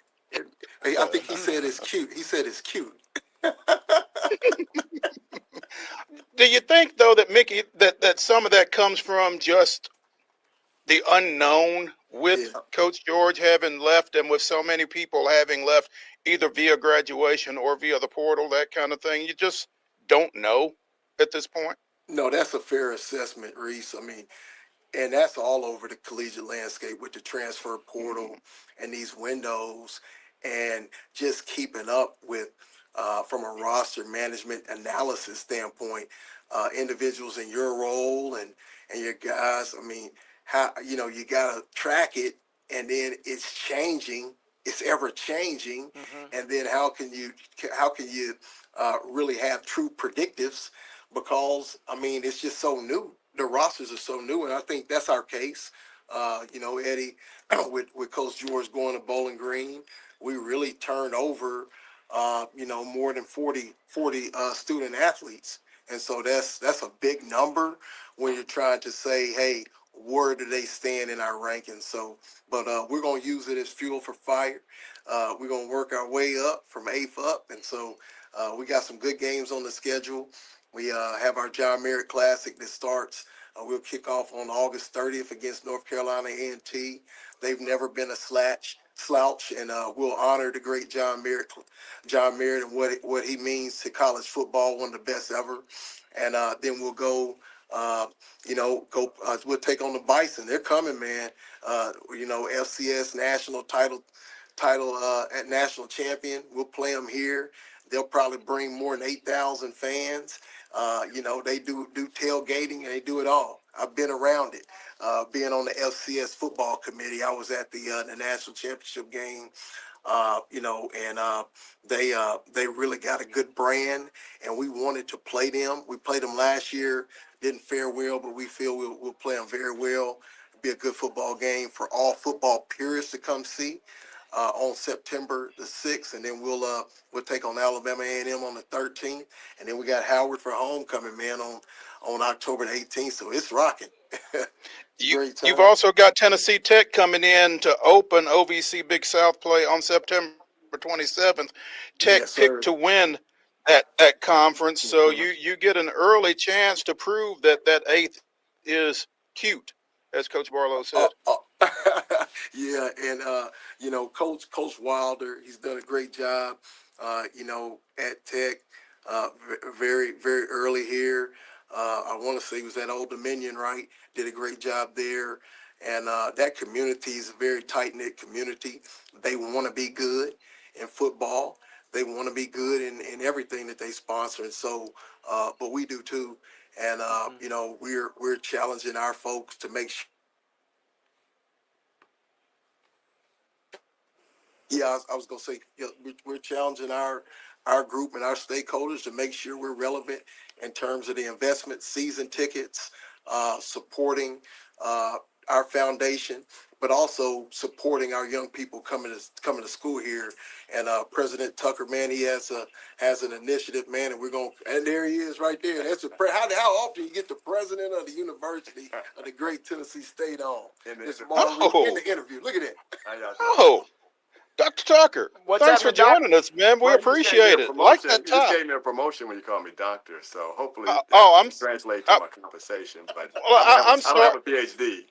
Well, Mickey's a doctor, so I figured he was hanging with doctors. My bad, sir. Hey, But look, doctor, I mean, he's got so much acumen, man. From business acumen, it spans across. I'm learning from him. I bet nothing, man.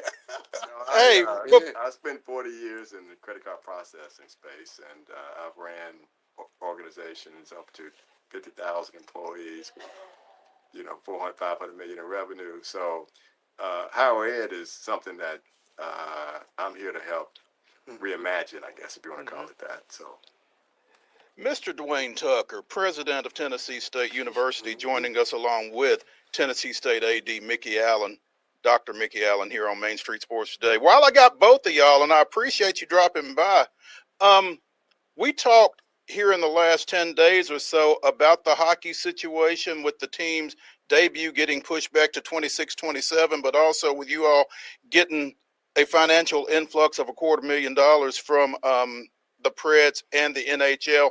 How are you feeling right now about the hockey situation and actually getting them to the ice here in the next couple of years?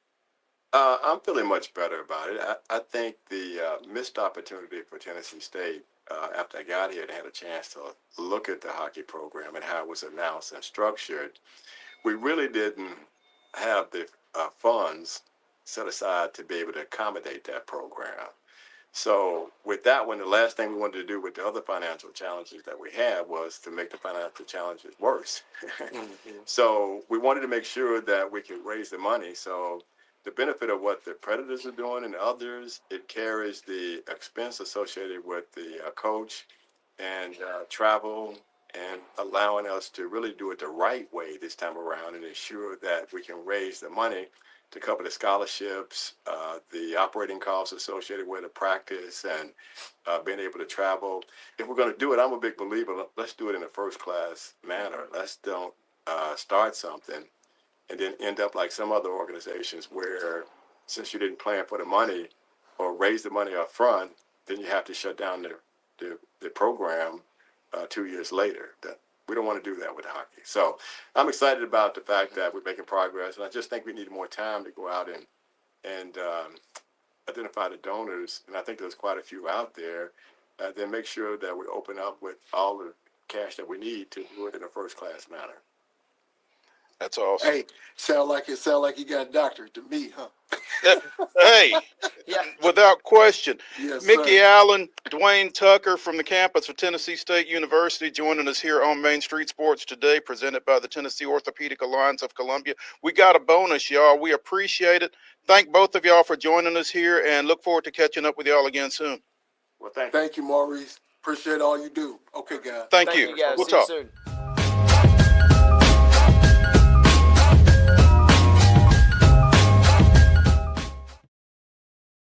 Deep in a forest at Nashville Zoo, new creatures here for you to view. Bantams graced in black and white swing high in trees of dappled light. In rocky crags, tall and steep, small antelopes with nimble feet. A wise old man with beard of white, a sentry perched on stony height. Amidst it all, a hunter lies, with coat of gold and steely eyes. A new adventure just for you. Leopard Forest at Nashville Zoo. Open now. They walk among us, but at 240 miles per hour, they become something more. They're thrill seekers, risk takers, and maybe just a little bit unhinged.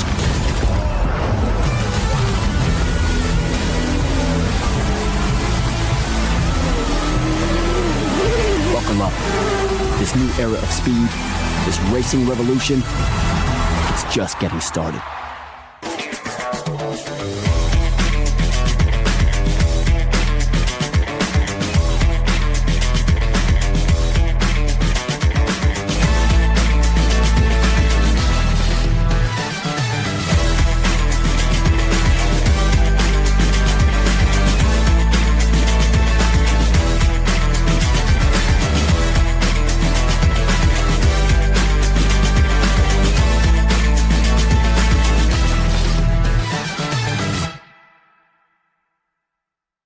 Jones & Lang Sporting Goods here in Columbia has been outfitting teams, officials, and anybody else from T-ball to college for 50 plus years. Be sure and check them out at 931-388-8060 or online at jonesandlang.com. Jones & Lang Sporting Goods, the look of a winner.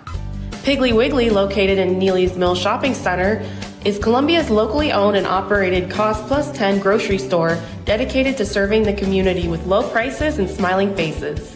Piggly Wiggly offers fresh, hand-cut meats daily, as well as daily hot plate lunches from their deli counter. You're certain to see smiling faces and a helping hand when you're here at Piggly Wiggly. Come by and check out our fresh produce, high-quality meats, and more. Down home, down the street, we'll see you at the Pig.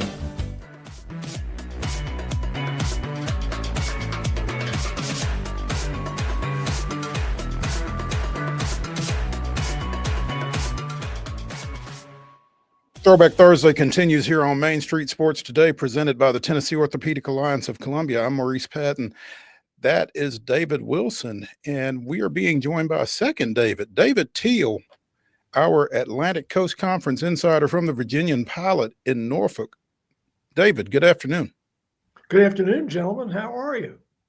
We're doing well. How about yourself? I'm good.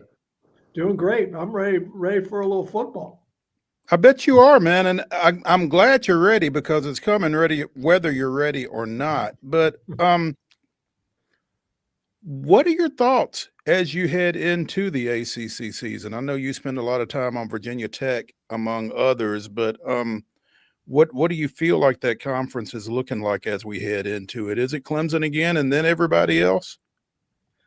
Well, at ACC kickoff, more than 90% of the attending media voted the Tigers as the preseason favorite. So I'd say that's a landslide. And the big and Kate Klubnik was the preseason player of the year, and there were 11 Tigers on the preseason all-conference team.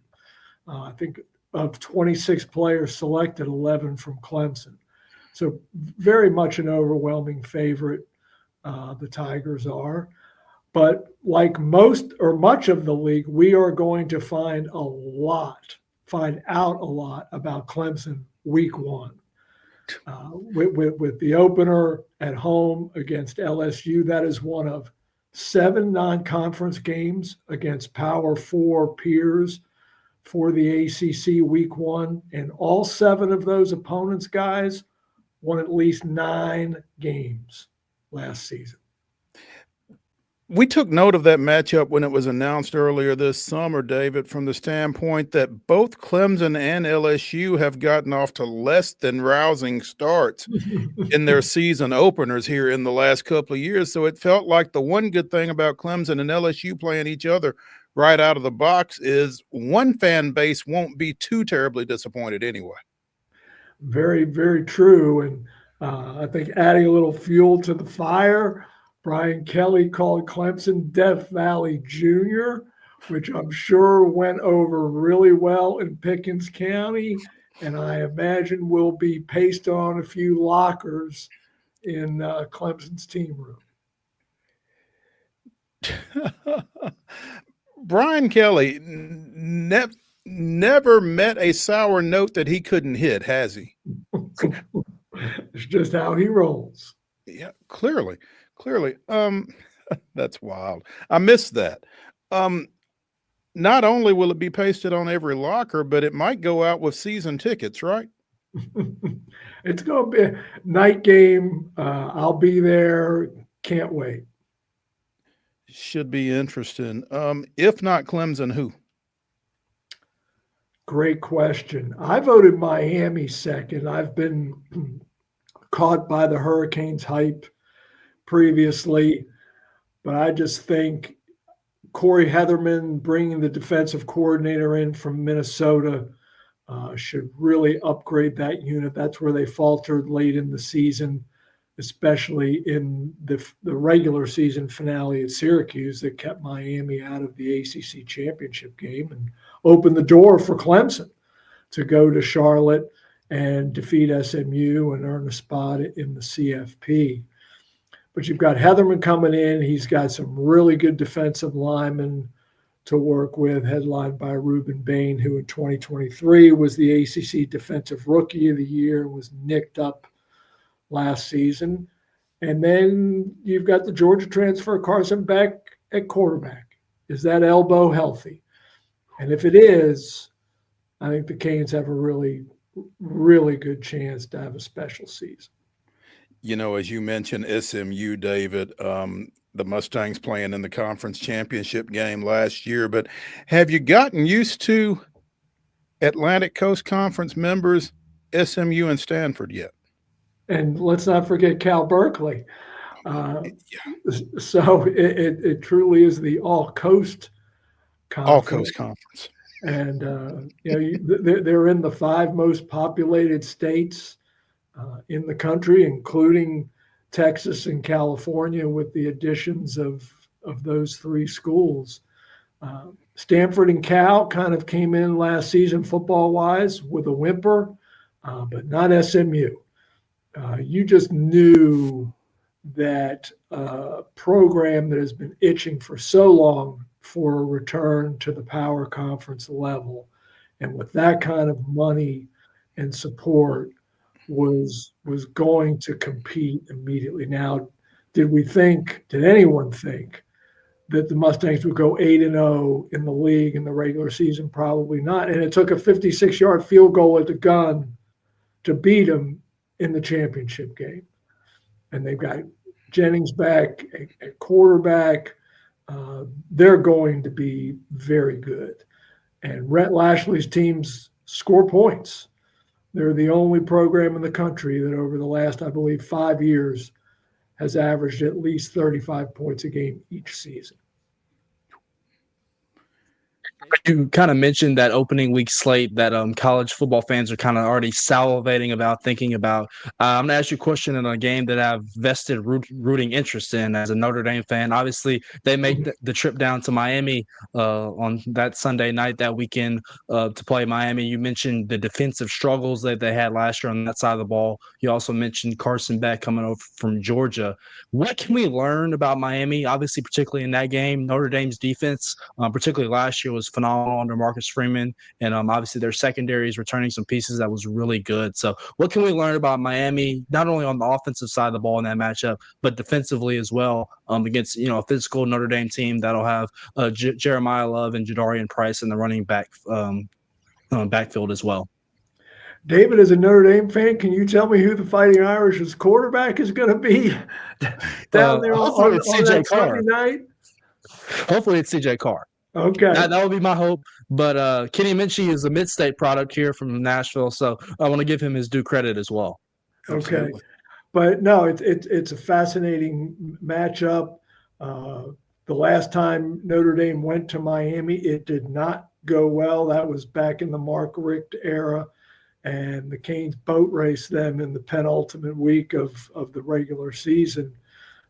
But the pressure on Mario Cristobal, guys, to get some marquee wins and to close the deal, to me is considerable. And if Notre Dame goes in there and not just wins, but wins convincingly, boy, there's going to be some unhappy folks in South Florida. It's interesting that you say that, David, because you could have some upset folks in South Florida. You could have some upset folks in the Panhandle as well. How secure is Mike Norvell right now? I think he's pretty darn secure with that buyout, but yeah, it's probably not going to go well in the season opener for the Seminoles. You talk about Brian Kelly earlier stepping in it. Tommy Castellanos did in a big way, chirping about the Crimson Tide. And I think that defense is going to be ready for that young man. Now, maybe he can back it up. I don't know. They're stepping in it and then they're stomping in it, though, David, right? Yeah, doubling down, right? Yeah, man.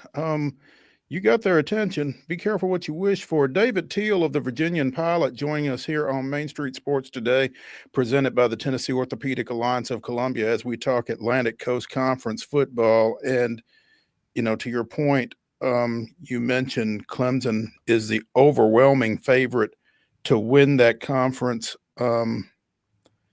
Received 167 number one votes out of looks like about 180 or so. But Miami, SMU, Georgia Tech, your next three in the predicted order of finish in the 17-team conference. That does not include Notre Dame, by the way. Give me your thoughts on Georgia Tech. I mean, they kind of announced their presence with authority last year when they went over to Dublin and got that win. And, you know, Brent Key really looked like he solidified things down there this past year. I agree with you completely, Maurice. Georgia Tech returns an awful lot of pieces, led by Haynes King at quarterback and Jamal Haynes at running back. They added a really nice piece in the portal at wide out, young man from Florida International. And they too have a new defensive coordinator that they brought in from Texas and Blake Gideon. And that's where the Yellow Jackets need to shore things up. How many times did they have Georgia beat last November and just couldn't close the deal and let the Bulldogs escape in, what was it, the 8th overtime? I believe so. Yeah, that's a game that Georgia Tech still laments. But that is absolutely a sleeper team, and one that certainly could land in Charlotte playing in the ACC championship game.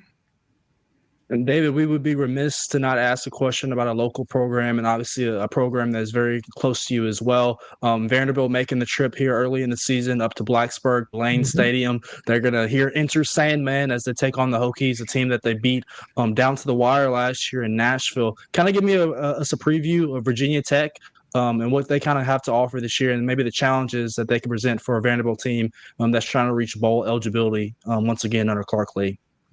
A ton of new faces, David, including, 29 transfers, I believe, many of whom figure to have a lot of or earn a lot of playing time. The key for the Hokies is keeping Kyron Drones healthy at quarterback. And late in that Vanderbilt game in the season opener last year in Nashville, Drones had full body cramps. And when he had to come out there late and in the overtime, the Hokies really suffered. And that loss last season, Virginia Tech had all this hype last season after closing 2023 so impressively, returned so many pieces. And then that Vanderbilt loss just derailed them from the start, and they never really recovered. End up being 6-6 in the regular season, lose their bowl down in Charlotte to Minnesota, never really competitive with a lot of opt-outs and injuries. But a lot of pressure on Brent Pry in his 4th season to get things turned around. Brand new coordinators, both sides of the ball as well, and Sam Seifkus on the defensive side. Philip Montgomery on the offensive side. So it won't be an easy prep for Vanderbilt, but they will have the week 1 tape from the South Carolina game down in Atlanta. One last thing for me, David, really quickly. Obviously, Bill Belichick making his debut in I Chapel can't Hill. I believe think that we've was gone one. all this time, guys, and we haven't mentioned Belichick. I was about to say, I wanted to get it before Mo hopped in and grabbed it from me. Obviously, he's made a lot of noise just with the contract scenario, the buyout, all these things. What can we expect from the Tar Heels this fall with Billy B over there at the helm? Full disclosure, David, I have no earthly idea. They have 70 new players on the roster, including more than 40 transfers. How are you supposed to handicap that squad with a coach who is arguably the GOAT with 6 Super Bowl rings as a head coach and 2 more as an assistant, but has never coached a college football game? I mean, it's beyond fascinating. And the opener against Texas Christian in Chapel Hill on Labor Day night, another game I'm going to be attending, is the eyeballs on that massive television ratings. You mentioned, David, how do you handicap that team with that roster? And apparently the ACC media kind of threw their hands up too.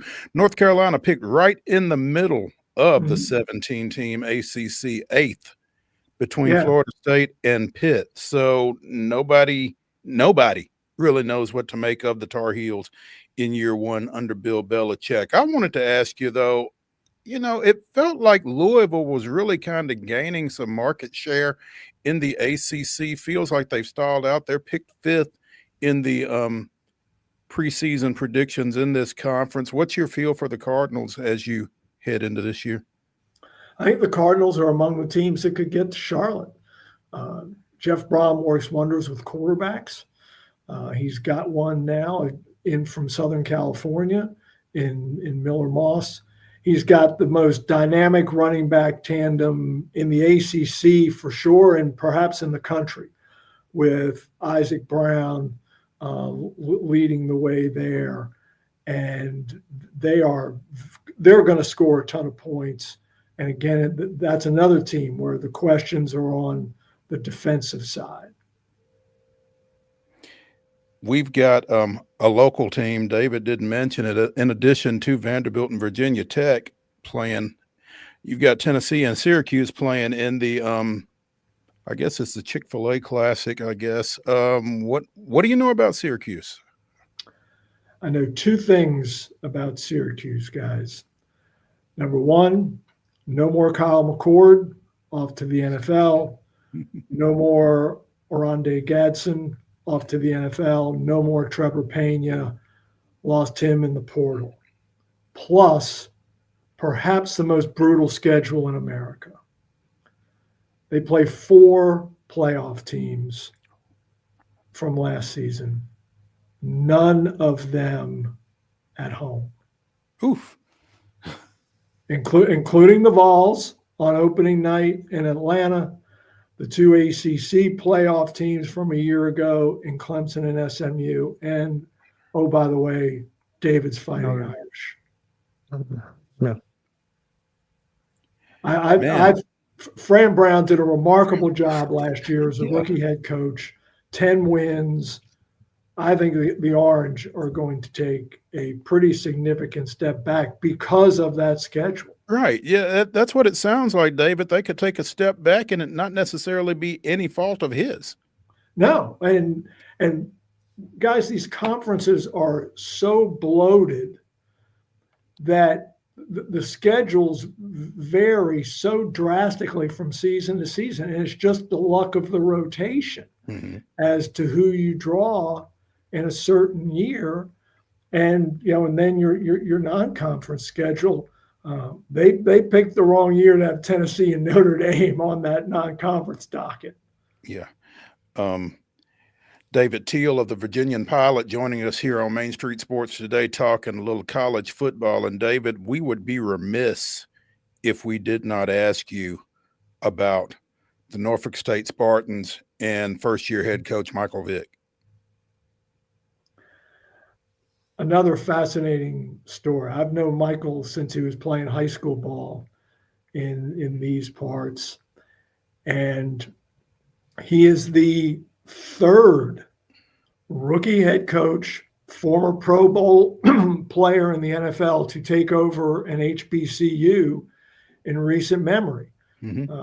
Deion Sanders at Jackson State, and right there in your town, Eddie George at Tennessee State. I spent a long time on the phone with Coach George earlier this summer, talking about Michael Vick and the challenges that he faces.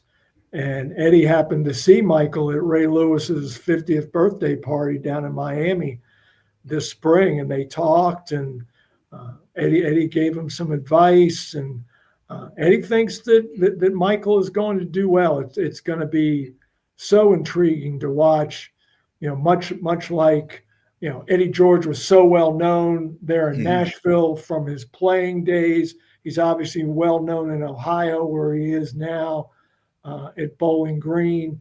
And Michael is a legend in these parts, and the community's very excited. The ticket sales are through the roof at Dick Price Stadium. They too have a standalone game on a Thursday night to open the year against fellow FCS Towson. So the Michael Vick era is upon us, and I assure you the Hampton Roads community is pretty jazzed about it. I imagine tickets are going pretty well for that game on October 30th in Philadelphia between the Spartans and Delaware State, coached by former Eagles receiver Deshaun Jackson as well. Michael Vick's go-to receiver when they were teammates in Philly. And what a great, whoever came up with that idea, that's a conference game, that's a MEAC League game that was supposed to be in Dover on Dell State's campus. And whoever brainstormed, hey, let's move this thing to the link and reunite Jackson and Vick in a stadium where they used to tear it up, that's genius. Especially in this time of NIL and that kind of thing, getting that kind of exposure, getting that kind of financial windfall is big for a couple of FCS programs like that. So, David TEEL of the Virginian Pilot, man, we appreciate your time and always enjoy talking to you, and looking forward to getting you on again here soon. Guys, I enjoyed the conversation. Thanks for having me. Absolutely. We'll catch up. Thank you. Let's take a break here on the Throwback Thursday edition of Main Street Sports Today, presented by the Tennessee Orthopedic Alliance of Columbia. When we come back, David and I will get into the grab bag to close the show. Stick around.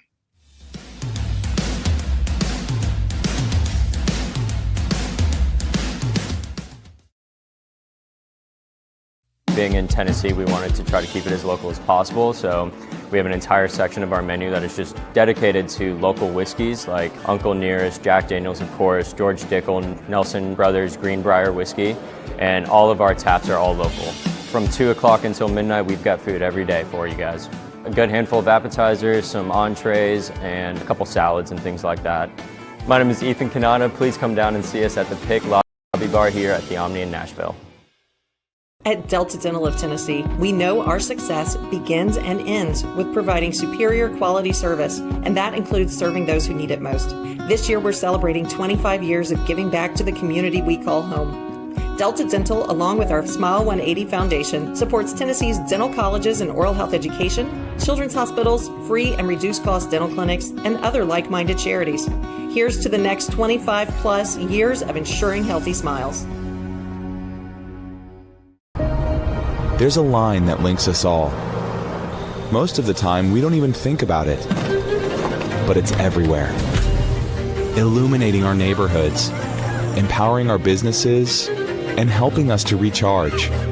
Whether it comes from our grids, the sun, or a kind heart, we believe in the power of good energy. And as your family and region continue to grow, you can trust that we'll always be there for you. Middle Tennessee Electric, bringing good energy.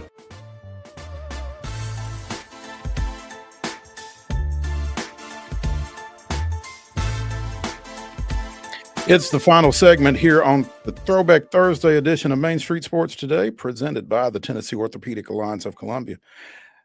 That's David Wilson. I'm Maurice Patton. Let's get in the grab bag. As we mentioned during the rundown, got a trio of NFL preseason games tonight. Indianapolis goes to Baltimore for a 6 o'clock kick. That one is on the NFL Network at 6:30. Cincinnati plays at the Link against the Eagles. And then at 9, also on the NFL Network, it's the Raiders and the Seahawks. David, which one of these you going to be checking out? All of them?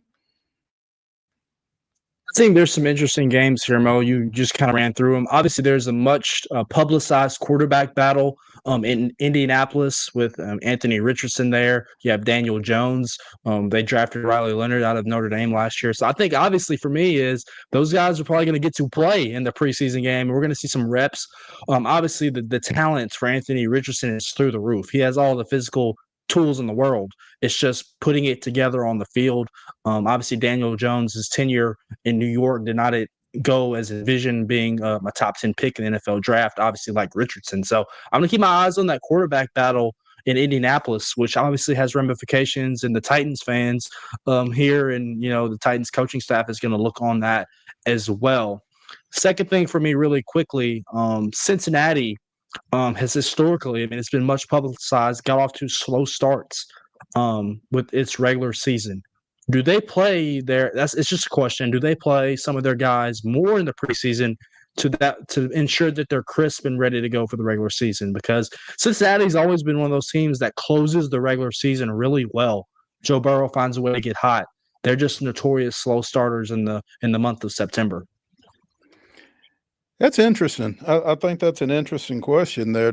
How does Cincinnati approach that? Because, you've got some veterans that, under normal circumstances, you wouldn't necessarily throw out there for an extended period of time. But, you got to do something so that you are ready week one. And then obviously earlier you mentioned Pete Carroll going home. Yeah, I'm kind of intrigued by that one. It's a preseason game, so it's not like there's a lot on the line, but just the idea, of him being on the opposite sideline in that facility with the road team in Seattle. I think it'll be interesting to see what kind of reception he gets going back there. So that'll be worth keeping an eye on in the late game. A lot of good storylines, Mo. Obviously, Sam Darnold as well, going over to Seattle from Minnesota, signed that big contract in the offseason. Probably, I would assume, won't see him play much in the preseason. They already know they have their guy. But, you always want to see, your guys out there getting the work. And we'll talk about here the Titans in a little bit, hopefully, with Cam Ward this weekend, getting a little work in and getting better. Yeah, absolutely. Titans down in Tampa. Getting in some work with the Bucs ahead of their preseason game this weekend. An interesting pickup. I don't know how much y'all talked about it yesterday, David, you and Calvin, but Quandre Diggs 2.0 back for the Titans after spending a portion of last season with them. The three-time Pro Bowl safety coming back, and among his responsibilities will be speaking positives, or maybe not positives, into the ear of his cousin, Cam Ward. Expected to just kind of help Ward get a little more comfortable at the professional level, but promising some tough love as he does it. So that's interesting to me because, again, he didn't finish out the year here. It wound up he had a foot injury, but this is a guy who it feels like safety, as we've talked to Ben Arthur and some other folks, feels like safety is not necessarily a place of need for the Titans, but the more people you can put around Cam Ward and the more comfortable you can make him in this transition as a rookie quarterback and your, number 1 overall pick, the better off, I guess. Yeah, and I echo that statement. I really wonder. Obviously, wide receiver is a spot on the roster that's going to see some crunch down.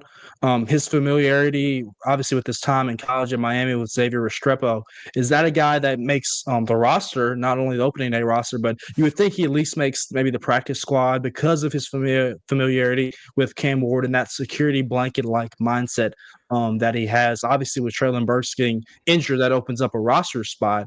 But so the Titans have some veterans in there, though. Obviously, you have Calvin Ridley, Van Jefferson, and Tyler Lockett. They sent the draft pick on Alamander from Stanford. So there's going to be some guys that have guaranteed spots there. But would you think that Restrepo gets a spot on the roster just because of his time? And, obviously Cam Ward loves him. It's going to be something to keep an eye on, I think, just how that goes and just how far the Titans go in terms of, trying to ease Cam Ward's transition and keep him comfortable and put people around him that he's comfortable with and that kind of thing. But you would feel like they've got to be productive as well. So stay tuned on that. Meanwhile, the Patriots, in the midst of a joint practice with the Washington Commanders this week, little fracas sprung up, and apparently right in the middle of breaking it up was first-year Patriots coach Mike Vrabel. No surprise there. Yeah, apparently somebody drew blood while he was trying to get that thing broken up. His response was, "You should see the other guy." But yeah, not a great shock. I mean, I think sometimes he forgets that he's not a player anymore.